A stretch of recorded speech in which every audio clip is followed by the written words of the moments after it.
going to hurry up and make this introduction because my people in my house keep playing this music and I'm not trying to get copywritten. So today, this is Miss Lula's hair. And no, they did not send me this hair. I purchased this hair because I wanted to make another bob, but I wanted to dye it in a blue color. So we have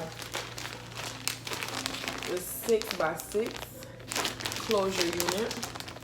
I wanted to try something close to a frontal, but not a frontal. And then we have two 12s, if you can see it.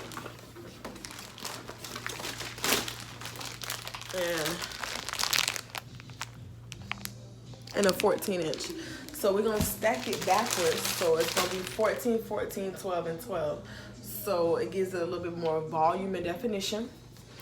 So right here in my head is 16, 14, 12, and 10. And I should have just did 8, 10, 12, and 14, but we live, we learn. But I'm gonna hurry because I can hear the song in the background. I'll be back, guys. I'm finna start dyeing the hair. I'll be back. Okay, so here you guys, I'm just pulling out the hair to show you the texture, and I really want to let you guys know that the closure is really soft along with the other hair, but I just want to show you how big a 6x6 closure really truly is. So you can only imagine how hard it is to put a 6x6 on the actual mannequin head. But the hair was really soft. They did already have the baby hairs cut out for me, so that was easy on me. All I did was trim them down later on. You guys will see that. Just kind of want to show you guys the closure first, then we can move into the actual bundles. So here on the bundles, you can see how big these bundles is. I do believe this was, I started out with the 12. I just want to show you guys it's almost the size of my fist. Now, I mentioned I am a small girl, so my fist is kind of small, but for a bundle width, that is really, really big, and the ends were nice. They weren't really frizzy at all, but I'm going to end up cutting it into a bob anyway, so it doesn't matter. I just want to, you know, run my hands through it, show you guys just how soft the hair was. And then here, you guys, I do want to show you, I used the BW2, and then I used the 30 volume developer for this. Here, I tried to tint the closure, but however, child, we'll get into that in a minute, but you want to make sure the thickness is not too much, but then again, not too little. Too clumpy either. So here I'll show you guys how I apply it so that it doesn't seep through the lace and create, even though this is 613, it's been bleached all the way to a maximum, but you just don't want to create any more bleaching onto the actual hair or creating, like, making the hair hard. So you'll see me patting it on so it doesn't seep through, because I've had incidents where it did seep through, but it was more so in the back of the closure, so I was able to hide it. But you just want to make sure you pat it through, get it all the way in, and everything is running smooth, and that is not too like gel-like that it will actually like just run into the holes of the lace, and you don't want to push it in too hard to where you're pushing the bleach into the closure. I know the angle that I have here is kind of funny, but that's because I didn't actually have my desk tripod for me to be able to show you guys. And on here you can see some of the hairs are getting caught into the bleach. You want to make sure that you actually pull that bleach off of those knots or off of those actual pieces of hair so that it doesn't bleach those or stay on there, because you could forget and then you have small strands or small clumps of your hair that's a different color or different texture because it's been over bleached and saturated. So here, you guys, I'm just going through and making sure I get every inch of the closure, and just enjoy the background music, guys.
I just want to show you guys an up close, in depth picture of me in the lab and my bob. I never got to really show you guys, but in the car.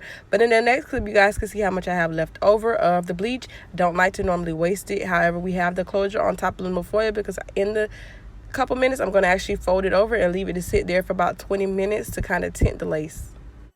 So here you guys can kind of see the color that I was working with. I didn't too much like it. It was more so really, really blue. So I went ahead and added more colors. And as you can see in this next clip where I'm going in and actually dipping my first bundle, which of course is the 12. And you can see I'm just stirring it around to kind of get a good consistency so there's no clumps in the actual water. And on the first pull, you guys will be able to see what color came out and how it looks at the one dip. Now for myself, I do like to let my bundle sit in there for a good 5 minutes to kind of really pull the color. So with one dip, you can kind of see the color already coming onto the bundles, but you don't really get a high definition color. So after a while, you'll kind of see where the color will start to attract to the actual bundles and create the watercolor. And this is after the second dip. It's a little bit better, but you can see where there's blonde. So I ended up going back in again because I wasn't happy. That's not the color I was going for.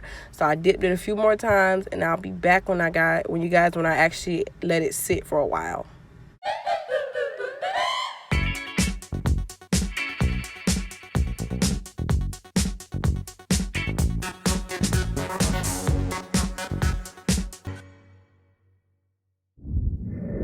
For the very last bundle, I accidentally left it in there for a long time. Of course, you guys did not see that. However, it was time for me to wash the closure. So in between me washing the closure, I left the last bundle in there.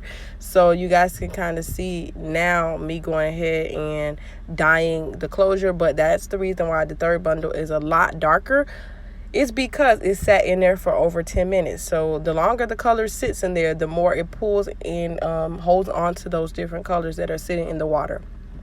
So in here, I wanted to start off doing the roots with actually me coloring it, so it could be a lot more intense towards the roots, because a lot of times it's unpredictable what colors you're going to get when you're doing the watercoloring method. As you just seen in the last clip, it was a lot darker than the other ones. It was like navy blue versus the teal blue I was going for, which is okay. I ended up making it work. However, you guys, for the closure itself, I just kind of wanted where I was going to be making my part to be a lot darker and a lot more radiant and a lot more obvious what color I was going to end up getting. So that's kind of pretty much it. I ended up putting the bowl in front of the camera by accident, but I'll be back, guys.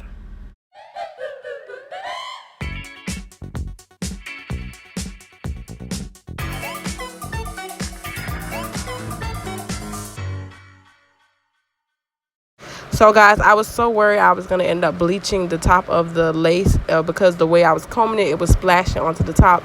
And only because I did not have any Vaseline, so I ended up using A&D ointment as a substitute. So as you guys can see, I'm looking on the back of the lace and I wanted to cry because it like had seeped into it. And I really thought the A&D ointment was thick enough to hold it. So I'm just looking at it like, what the heck I'm about to do? And it took me 20 minutes to get it out the lace. So guys, I have been through hell and back with this closure. I don't know how it's gonna turn out in the morning. I'm really actually pretty scared. I think I messed up the closure, if we're being completely honest, and I messed up my room in the process of trying to fix the closure. So like shit all over everywhere. Like, it's a lot. I'm gonna show y'all the closure. Hold on, let me prop this down. Girl, this is the back of the closure. I don't know. I had put A&D ointment because I couldn't find no Vaseline, and I didn't want to put Got2b because I didn't have enough Got2b to put on it. So I nigger rigged it, and I put A&D ointment and the Got2b free spray. And I don't know. All I know is it didn't tint the top of it right here. But all of this is like blue. And then when you look real closely, like the clumps. I don't know if this is from the conditioner because it took me like 30 minutes to get the A&D ointment out because it would not come out for nothing. I was rinsing it with cold water because I was scared it was going to drain the hair off. You guys, oh my god, this is my first 613 here. My sister keep calling, interrupting me. Let me show y'all the back of the wig. I done messed up the back of the wig. I meant back of the thing. If you can see real closely, I was brushing so hard trying to get the A&D. It still smell like A&D ointment. A&D ointment out that I would brush the hair backwards into the back of the lace. So now I have to cut this. So I'm gonna finesse it tomorrow, guys. I'm gonna finesse, cause I finessed this wig. So just pray for me, guys. Pray for me, pray for me, pray for me. Cause I cannot believe I did this to my first 613 6x6 closure. I cannot believe this how this went. But you know what? That is the downside of making wigs and bleaching knots and dyeing hair that nobody gets to see. You won't find too many videos of how I just did and was open and honest to show you guys my mess ups and my worries and how I was so scared that the top of this was gonna be blue. The whole thing was gonna be tinted blue, but it's still a brown complexion. All I can say, guys, is pray that your girl can finesse this. Because if not, I'm going to hit the people up and ask for a motherfucking refund. And tell them, listen, I'm trying to make my YouTube video. I will tag you guys. I will let y'all know who is sent your way, what's going on. But I cannot leave my hair like this. Look at this. Don't look at that because that's on part of the back of it. I need another bob, and I want a color bob because I love playing with color. Like, so we'll see you guys probably tomorrow if the hair is dry. If not, probably in another day or so. Love you guys.